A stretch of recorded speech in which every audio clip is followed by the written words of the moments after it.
Hey, my YouTube family. This is Natalie, and we're coming back again.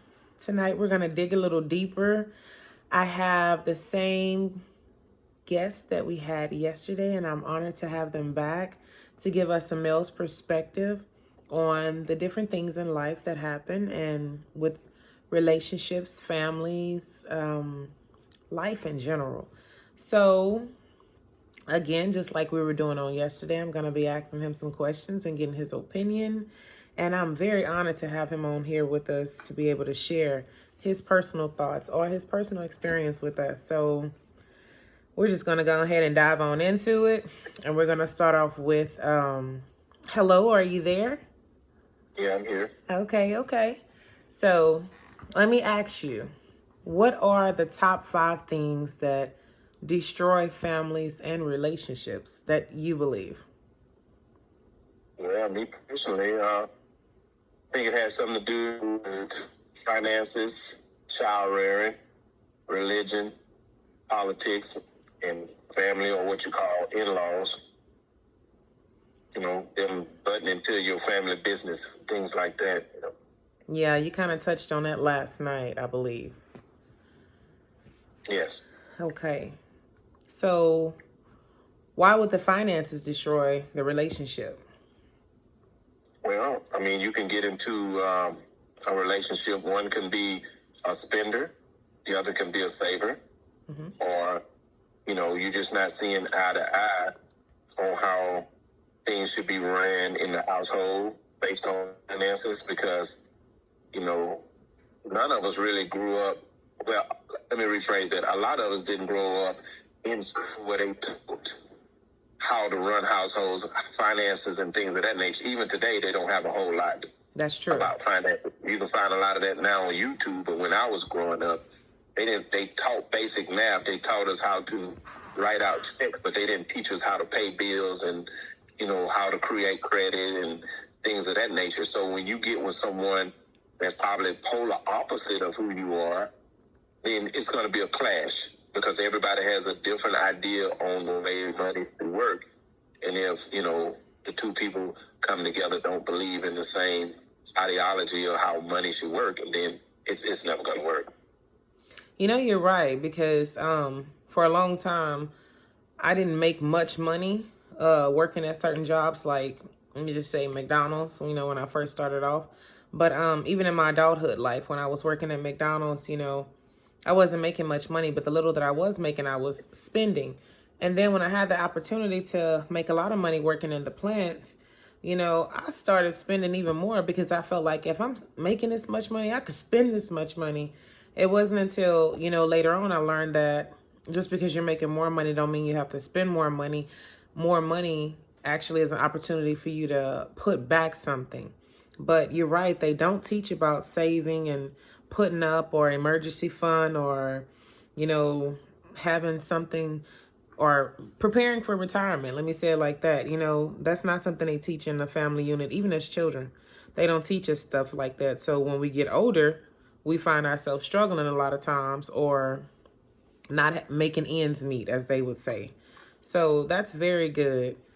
I like that. I agree with you on that. I think that they should teach us more at younger ages, or we should teach our children more at younger ages how to save and put away and, prepare for whatever. Well, basically, in my opinion, it is our responsibility to teach our children finances. It's not necessarily everything starts from within the home because you got to think about it. A child doesn't go to school until they're a certain age. That's true. So if we're not already teaching them about certain things in life, why would we get upset when a system doesn't teach them something? That's good. So that is so good because it's not the school system that's supposed to teach our children. It's our responsibility to teach our children.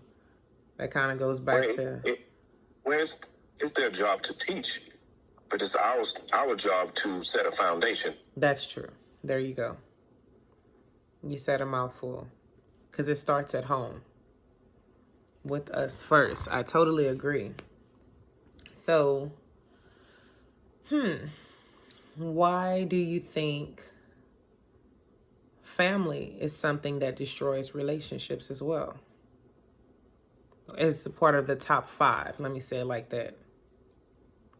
Well, my personal experience, just because you are crazy about, because you got to think about it. When you meet a female or you meet a guy, generally you meet them away from their family. So, and a lot of times before you meet their family, you've already built a bond, right? Yes. But you've not met this family. So you don't know the family dynamics. So it's just not always a perfect world just because you're madly in love with him or madly in love with her. Then you're going to be crazy about the in-laws. Because we come from someone.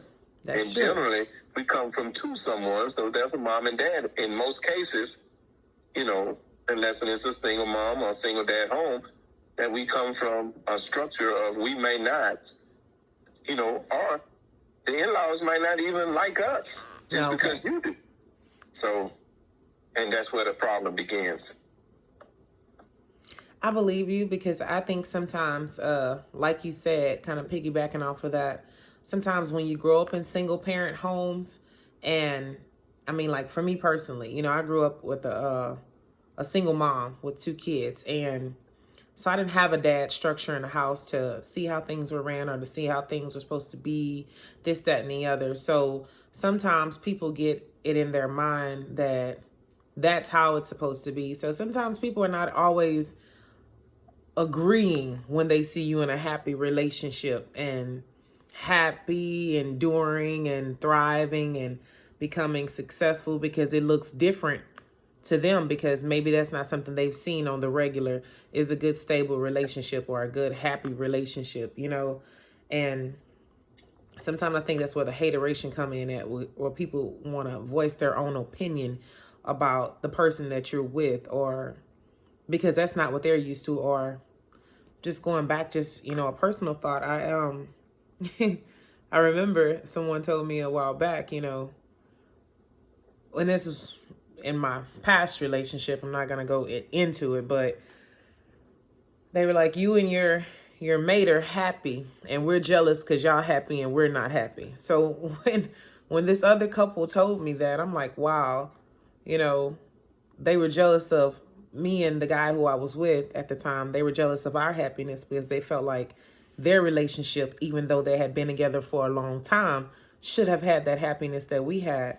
So I believe you're so right when you say how family can come in and, kind of throw bad seeds into the relationship and give you an opinion about the mate that you're with. And if you're not strong enough in that area, you can sometimes fall for it and listen to what family are saying rather than the person that you're actually with. That's my thoughts on that. Do you have anything else to add to that? Well, yes.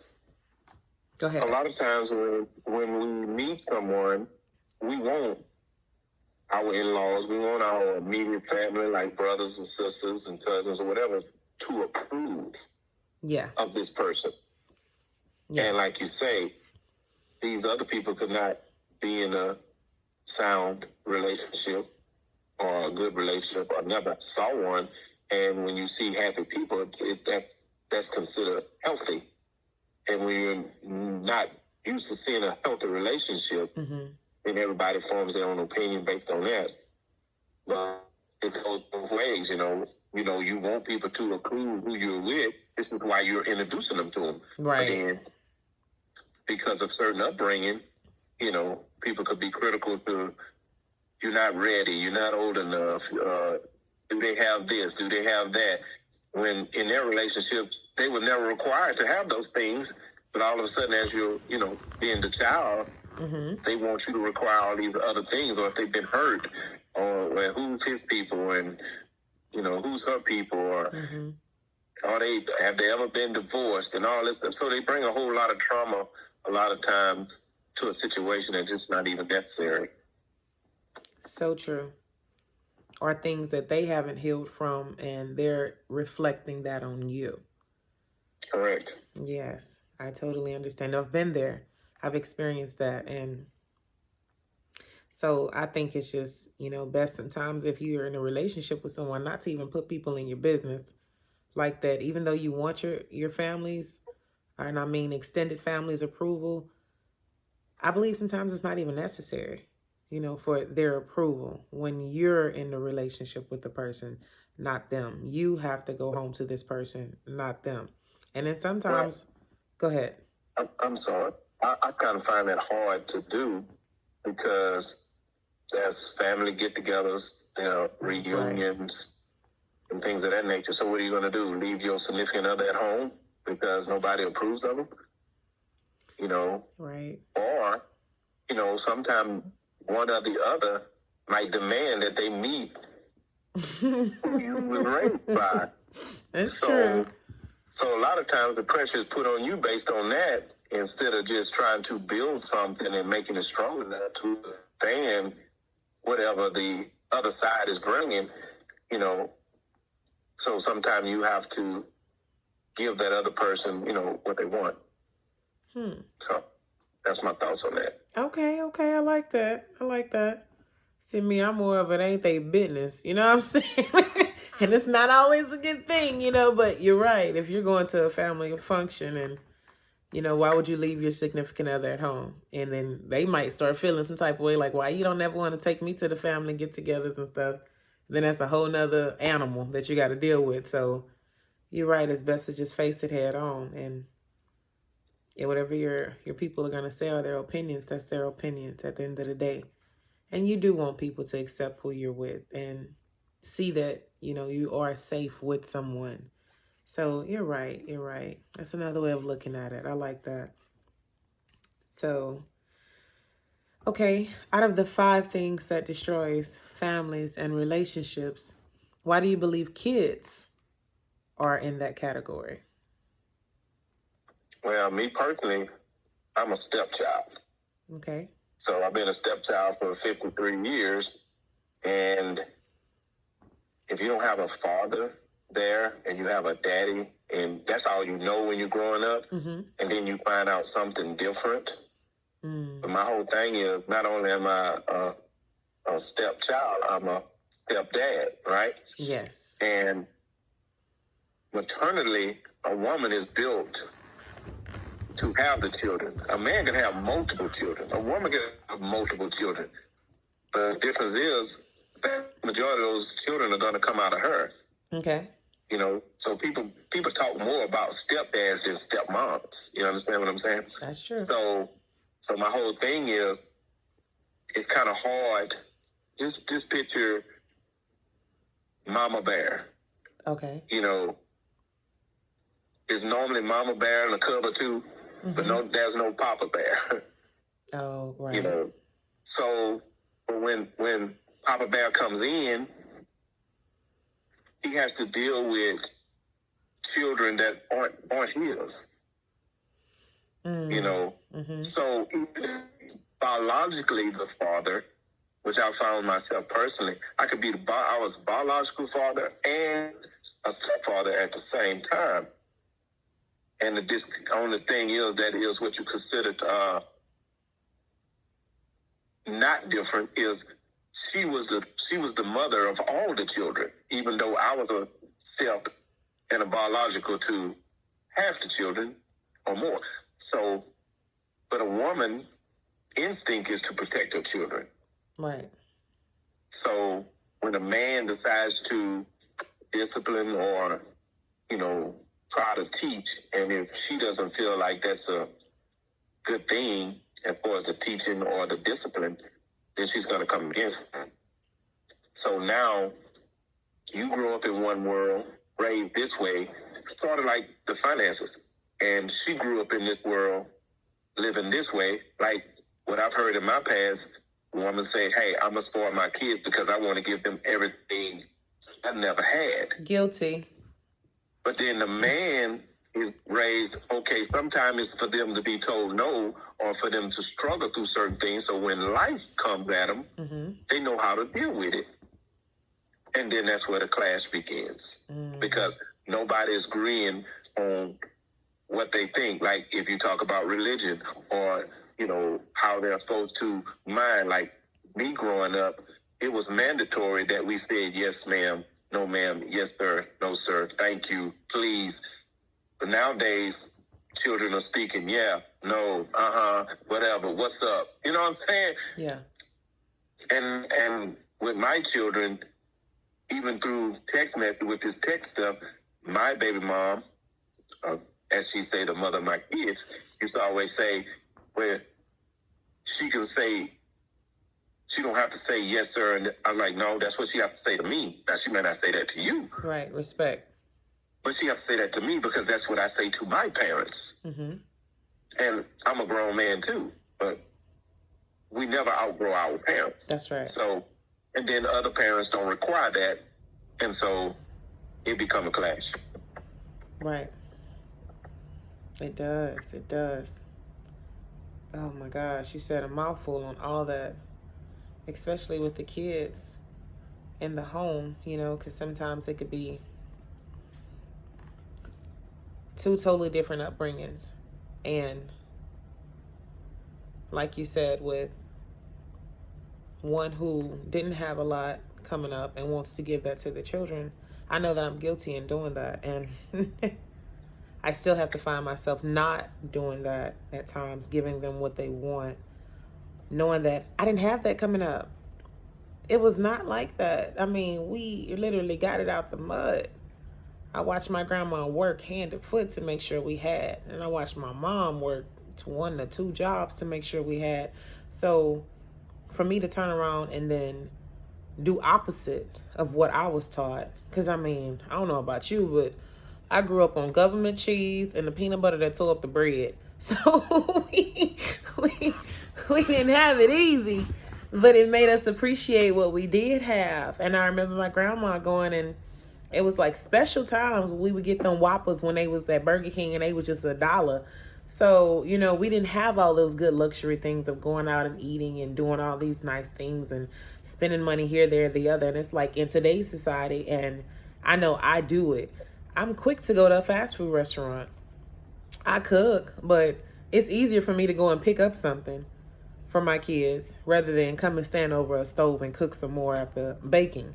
So I know that it can be difficult when you get with someone that doesn't have the same mindset as you, or who's trying to show you how to do things differently or a better way when it comes to the kids. Because I know I've seen that sometimes kids can actually bring conflict between the parents with, like, you may tell the child no, they can't do something, and they'll sneak behind your back and go ask the mom if they can do it. And the mom don't know that you've already said no, and they'll sneak around and go ask, you know, the mom. And if she agrees to something and you like, no, I didn't say you could do that. Now it's like y'all looking at each other crazy because this child has kind of brought conflict in the middle of y'all. And I think it was kind of like a lack of communication. What do you think about that?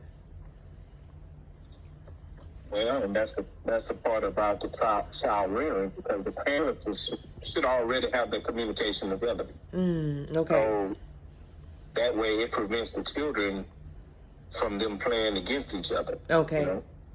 But if you don't communicate with your significant other about how you both are going to rear the children, then that's when you come up with the miscommunication. Because now, you know, even though the dad or the male figure in the household, because he's not always the biological father, he may be a stepfather, has a say-so, but then they know mama trumps him. Okay. So therefore, they're going to go ask him in sense of saying, I respect him, but if mama say I can go, now I'm going to disrespect him. Oh, now that's you deep. know, and then that's when it brings up the point of the other father, which is the one that's not inside the home, that still has power, that he either knows or have no idea, because some of them still have power in the household, even though he's not there. And your son has a power based on him being a biological father, that the mother kills him and doesn't give it to the stepdad, even though he's there physically providing, protecting, and teaching and all those things like that. If you don't mind, can you say that last part again? Because it was kind of breaking up a little bit. And I think that's very key and important to what you just said. And what are we talking about as far as the The children? stepdad and having power, but the biological father having more power in Yeah, the the sense. biological could possibly have more power. He either know because him and her are still communicating on a regular, or he might have power. He have no idea because he's moved on with his life, but she still give him power because, you know, that's an understanding that she have because she has not respected that stepdad or the man, the male figure that's in the household at that particular time. Okay. That was good. Because sometimes we don't even know we don't even know that we're doing that at times. And I speak from a female's point of view because being a single mom, you know, with two different fathers of my children and having the stepdad role when it came to my sons, you know, I believe the stepdad had way more power than the actual biological father. But I do believe that it's been times where my sons have tried to use that I'm going to go to the stepdad, you know, and get what I want versus going to mom. But then I might try to hurt my stepdad's feelings when it comes to my biological father. You know what I'm saying? Like that kids, they try to outthink the adults sometimes. And I never heard that mentioned like that sometimes a biological parent cannot even be in the home and have power when it comes to the kids, being that how the child mind operates. That's what I'm going to say. So that was real. That was very real. Makes you look at it a different way. Or they say things that make you say, But so another way that the family or the relationships are destroyed, one of the 5 that you mentioned was politics. How does politics mess with relationships of families? Well, you can either marry Democrat on Democrat, Republican on Republican, or you can be a Democrat and a Republican, or you can be an independent, or you can just not be in politics at all and just not agree with what's going on in life. Because guess what? Whether we believe it or not, politics affect us whether we are politicians or not. Of course. Every day they are creating laws and doing certain things with our food, gas, and clothes, and all our things that they import and export and all that stuff. It all affects us, and all that is political. Mm-hmm. And when we start discussing certain things, even if you discuss the weather, the weather, they say it's supposed to be 30% chance of rain, and you looking out there like, oh, nah, it look like it's probably going to be 50. Look how heavy them clouds are. Next thing you know, you're fussing about something that is just political because you don't know it's going to rain until it rains. That's right. But you're just going off of what someone is saying versus what you know. And when we start speaking to different parties and how they're doing things, and everybody just have an opinion about what they think, and a lot of times it's not fact. And next thing you know, we have an argument, and that goes back to the basics of just brought up differently. It's not so much as just the politics. We just brought up differently, so we think differently. You know, you're right. This is one of the 2 parties. One think one way, one think the other way. That's true. I believe it can even be bad watching too much news because you can invite that into your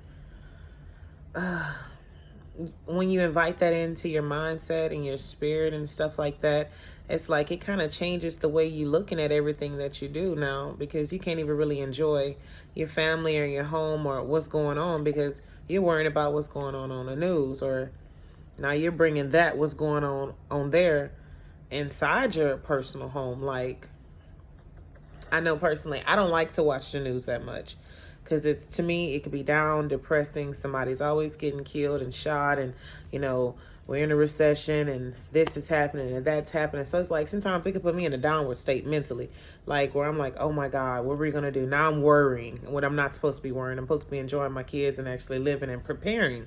Like I've been told before, you can't prepare for everything, but what you can prepare for, you do. But sometimes for me, I mean, just watching the news it brings you down. It's depressing. I want to say it like that. So how can I give my best self to my mate or to my husband or to my family if I'm constantly feeding my spirit and my mind with negativity? You know what I'm saying? Like with politics. That's what it is. Politics. Well, it's kind of hard to eliminate politics from the world today. So you just have to learn how to manage it. They created CNN for one demographic and Fox for another demographic. But and that's where it comes to communication.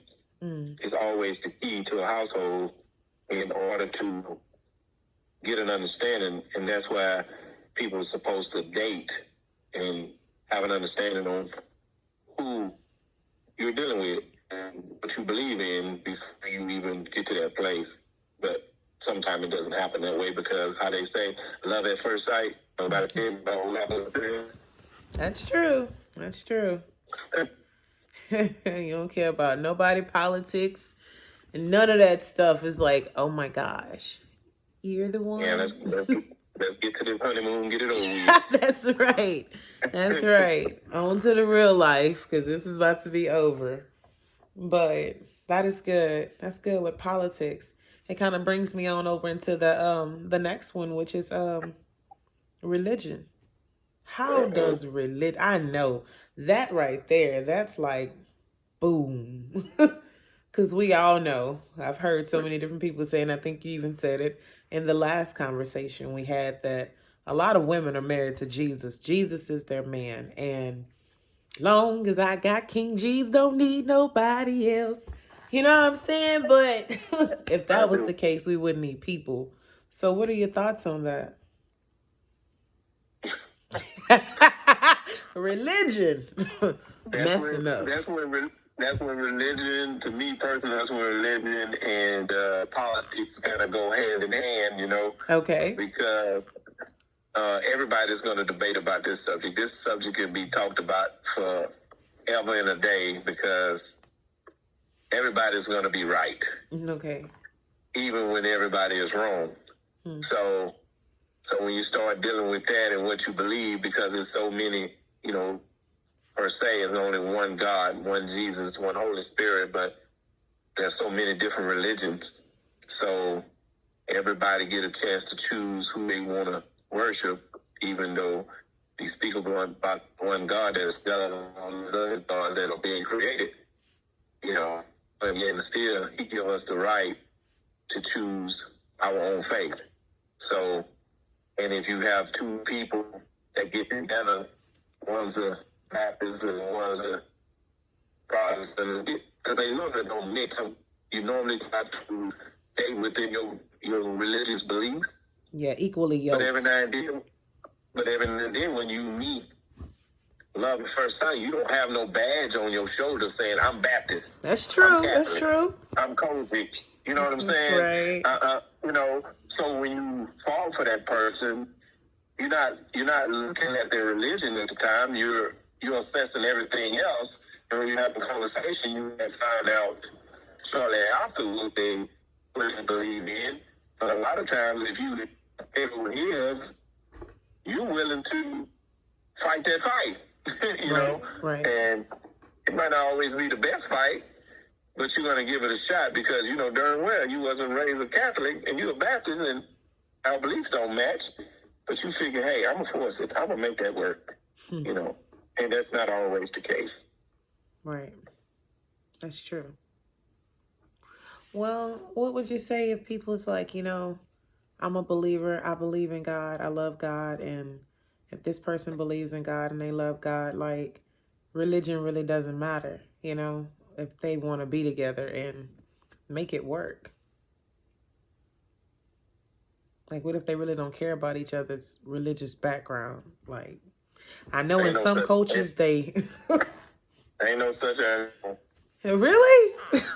They might- they very well might say that, and if they do, that's because they both really don't have a stronghold on the religion, right? Meaning that it's not a live or die for them, you know. Okay. Okay. They might have some belief because maybe in their childhood they had an opportunity to choose. Go back. You said maybe in their childhood because it went out, and I want the people to get what you're saying. Okay, maybe in their childhood they may be raised in the church, but may not even, because you think about when we were young. Is there any way you can As a relocate? child. Do what? Okay. You say in their childhood they were raised. In our childhood, we're being raised and groomed to believe what our household, our families believe, right? Yes. So therefore, you know, when you become of age, you get to choose what you want to believe and who you want to believe. That's true. And a lot of times that's where the challenge come in at, because me personally, I was raised Baptist. Okay. But at the same time, you know, being a Christian is way different than being a Baptist. Yeah. I was raised Kojic. You know, so when you start meeting these people and they're proclaiming or professing a different religion than yours, you have to find out if your thought process and his thought process or ideology matches. Okay. So at the end of the day, if I believe in God, you believe in God, it doesn't matter what our religion is, because that's just a religious belief. But if we both believe God and Jesus, you know, and the gospel, then you have something which is considered a foundation. Okay. It doesn't matter if we fire and brimstone or tearing down the church and pretty much making all the, you know, Bible studies and all that stuff. If you have God in you, it'll be shown. Yes, it will. Because God leads based on the man, not based on the building. Because you are considered the temple, but people get out of pocket with the church. Hold on. I'm gonna need you to go back and say that again, because it's a lot of people that get the the short end of the stick, because they don't go to church every single day. It said that they don't have no God, they don't believe, they this, that, the other, you know, heathens. I know I've been guilty of calling people that because they didn't go to church every day. So please say that again. Well, the whole thing about the church is God is leading man. Yes. Not the building. Yes. But once you're in a religion and your religious believe that if you don't hit a church yard, then you're not becoming of God. You're not being led by God. You know, and people may not even know what you've gone through before you got to the point to where they met you. Right. And your journey. Right. You know, so it's being judged based on how many times a person hit a church. Church is a building. Right. You are the temple. God is seeking out you. Now, he speaks about, you know, not assemble with like-minded people, right? That's a good thing.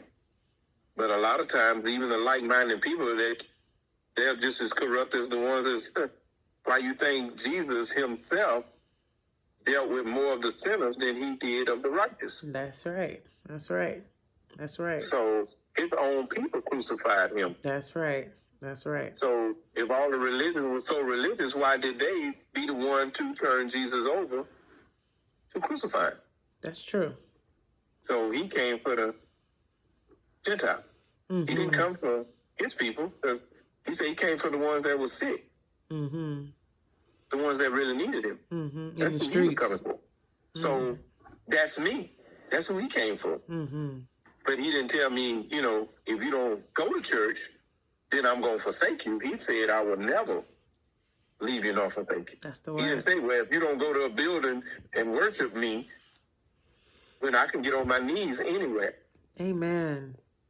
I I can think give him COVID proved that to us. I can give him my soul anywhere. Yes, he was showing like, okay, I'll shut these churches down, but you still have to be my child. That's right. That's right. So that's my take on that. Yeah. Yeah.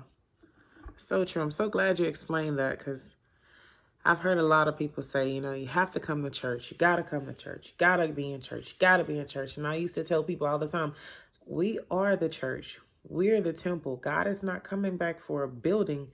He's coming back for people. You know what I'm saying? Our spirit, our soul. He's not coming back for a building. We are the bride of Christ, the bride. It's not about no building. And I would get a lot of backlash from it. So I'm so glad when you said that, because it sheds a lot of light on people that don't go to church, you know, gives them, you know, hope to say, hey, just because you don't go to church, it's your personal relationship that you're supposed to have with God, you know, in your prayer time and your conversation, or just like we're talking, our conversation, you know, that's what you have with God. You know, we're in no position to really judge, I don't believe, anybody that's not going to church, because even the people, some people that are in church aren't, you know, nobody's perfect.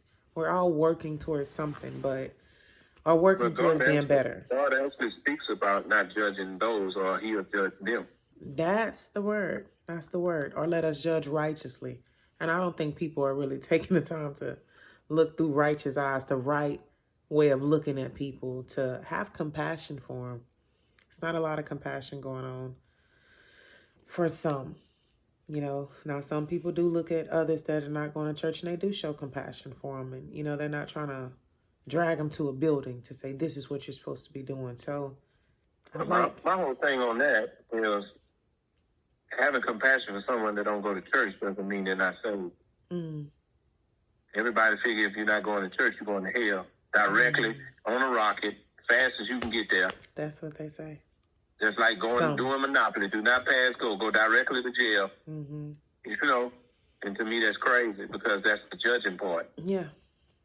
When you should, you know, okay, if you feel this way, pray about it, pray for them, and you move on. That's right. It's not your job to save them. That's why Jesus already died on the cross. Okay. He did it all. He already done it.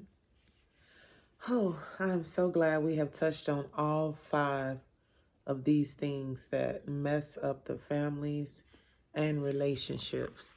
And I'm sure if y'all have, or if you just take the moment to think about it, in any family or relationship, you know, where you felt like things were kind of chaotic, or things kind of messed up, or, you know, weren't doing good, it was probably one of these areas that was being affected. Whether if it was the finances, whether if it was from the kids, whether if it was from family, whether if it was through politics, or whether if it was through religion. One of those 5 areas were being affected or being brought up in the home or your relationship. So I think that's something that we should be mindful about. You know, think before we act, think before we speak, and think before we bring certain things to the table. Go ahead. You got something to say? Well, all I'll just say about that, those are the basic things. There are things that's beyond those 5, which maybe possibly can be another video, but sure, you know, let's go for it. The key thing is building a foundation. You know, God spoke about building the church on a rock. If you build it anything less than that, it's never gonna stand. And that's true to any relationship. If it's not a steady foundation, eventually it's gonna crumble. It might last a few years or whatever the case may be, but you will watch it fall. So those are 5 of the standard things that you can work on in a relationship, you know, and that's your foundation. And that's all I have to say about that. And I think we're going to close it out with that. I hope y'all enjoyed this. I hope it helps you in some way or another. And just like you just heard, we're going to be coming back with another one. And we're going to talk about those other things that maybe bring tension and destroying families. So for now, I hope we said something to help y'all. We love y'all. Later.